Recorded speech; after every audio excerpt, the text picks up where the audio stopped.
За патување во Грција од утре повеќе нема да биде потребно да се пополнува формуларот ПЛФ, што веќе 20 месеци беше задолжителен и неопходен документ за влез во земјата, а важеше и за македонските државјани.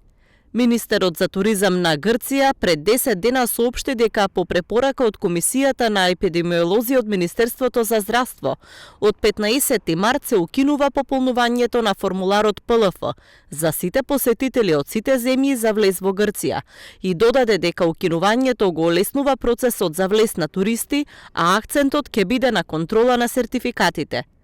Измените се вклучени и во последната министерска одлука предуслови за влез во земјата за ограничување на ширење на COVID-19, што е во сила до 21 март, а како што веќе се објави минатата седмица, предвидува дека сите патници во Грција без разлика на националноста и начинот на влез во земјата до 14 март го пополнуваат електронскиот формулар ПЛФ.